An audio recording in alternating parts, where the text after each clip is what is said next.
અમદાવાદમાં વરસાદ માત્ર રસ્તાઓ પર જ નહીં, લોકોના ઘરો અને જીવનમાં પણ ઘૂસી ગયા. અનેક સોસાયટીઓમાં પાણી ભરાતા ઘરોમાં ગંદુ પાણી ઘૂસ્યું, વાહનો પાણીમાં બંધ પડી ગયા અને લાખો રૂપિયાનું નુકસાન થયું. સવાલ એ છે કે આ નુકસાન માટે જવાબદાર કોણ? જો જળબંબાકારનું કારણ નબળું ડ્રેનેજ તંત્ર, અધૂરી કામગીરી અથવા તો તંત્રની બેદરકારી હોય તો તેની જવાબદારી કોણ સ્વીકારશે?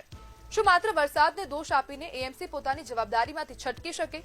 જનતાના ટેક્સના પૈસાથી ચાલતું તંત્ર જો લોકોની મિલકત બચાવી ન શકે તો તેની કામગીરી પર ગંભીર સવાલ ઉભા થવા સ્વાભાવિક છે.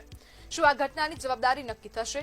શું બેદરકાર અધિકારીઓ અને કામમાં બેદરકારી દાખવનારા કોન્ટ્રાક્ટરો સામે કાર્યવાહી થશે કે પછી દર વર્ષની જેમ આ વર્ષે પણ ફાઇલો બંધ થઈ જશે અને જનતા પોતાનું નુકસાન પોતે જ સહન કરશે? લોકોના ઘરોમાં ભરાયેલું પાણી માત્ર વરસાદનું પરિણામ નથી, તે તંત્રની તૈયારી અને જવાબદારીની પણ કસોટી છે. હવે માત્ર સર્વે અને આશ્વાસનથી કામ નહીં ચાલે. જનતા જવાબ માંગે છે, જવાબદારી માંગે છે અને પોતાના નુકસાન માટે ન્યાય પણ માંગી રહી છે.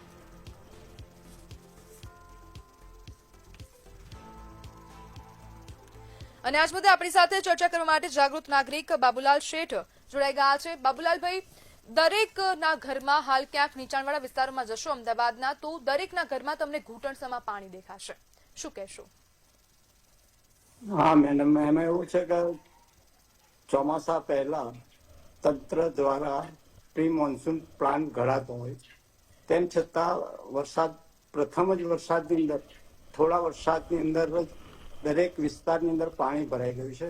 હું જ્યાં રહું છું દાણીબા જેવા વિસ્તારમાં પીર કમલ પાસે 4 રસ્તા છે, ત્યાં ઘૂંટણ સુધી પાણી, સાલમપોર નાકાથી આલિશાન 4 રસ્તા, ખોડિયારનગર જેવા તમામ વિસ્તારોમાં પાણી ભરાતા ઘરોની અંદર પાણી ઘૂસી ગયા છે, ગંદા પાણી.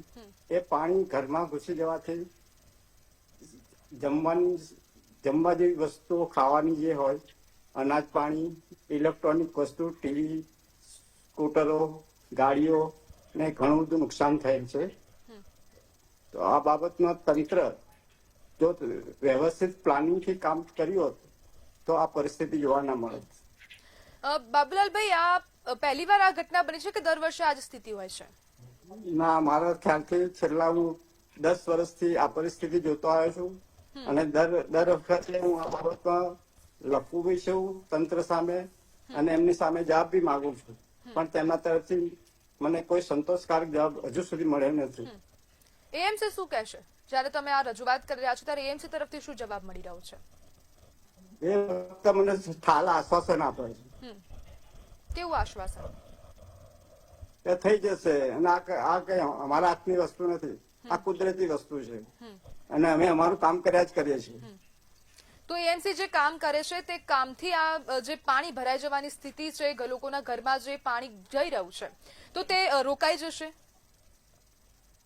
હવે એમાં શું છે બેન, જો આ પહેલેથી પ્લાનિંગથી કામ કર્યું હોત તો જે ડ્રેનેજ લાઈન છે, ગટર છે, એને વ્યવસ્થિત રીતે સાફ સફાઈ, ચોખ્ખી પાણી નીકળવું જોઈએ, તે નીકળતું નથી. અને આ ગટર લાઈન છેલ્લા મારા ખ્યાલથી 40-50 વર્ષ પહેલાની ગટર લાઈન ક્યાં જાય છે તેની એન્જિનિયર પોતાને ખબર નથી કે આ લાઈન ક્યાં જાય છે. તો બાબુલાલભાઈ, એએમસી ના અધિકારીઓ પાસે કોઈ પ્લાનિંગ નથી? ના, એટલે પ્લાનિંગ છે પણ અધૂરું પ્લાનિંગ જેને કહેવાય, કામ થપ પૂરતું, એમને જરૂર એટલું કરે છે, જે ડીપમાં જવું જોઈએ જતા નથી એ લોકો. તો એ લોકોને સુધરવાની જરૂર છે ને કે હવે નાગરિકોનું સાંભળે. 100%. તમને લાગે છે કે એએમસી ક્યારે સુધરશે?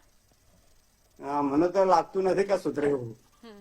લોકોને કેટલી તકલીફ પડી રહી છે એ વિસ્તારના? અરે લોકો સવારથી મેડમ હું જોઉં છું તો રસ્તા ઉપર ટ્રાફિક જામ થઈ ગયો છે, સ્કૂલોની અંદર ભણતા વિદ્યાર્થીઓની રિક્ષાઓ ફસાઈ ગઈ છે, નોકરીએ જતા કર્મચારીઓ હેરાન પરેશાન છે, કોઈ વાહન મળતું નથી અને જે કઈ પોતાનું વાહન છે તે બંધ પડેલ જોવા મળ્યું છે.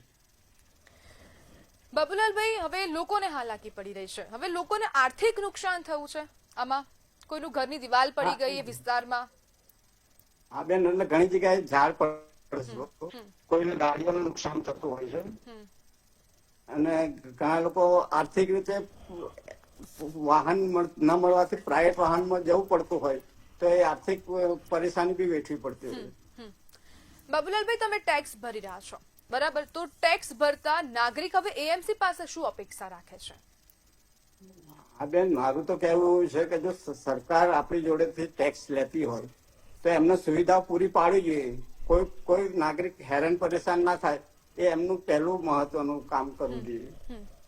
જી બિલકુલ બાબુલાલભાઈ, જોડાવા બદલ આપનો આભાર.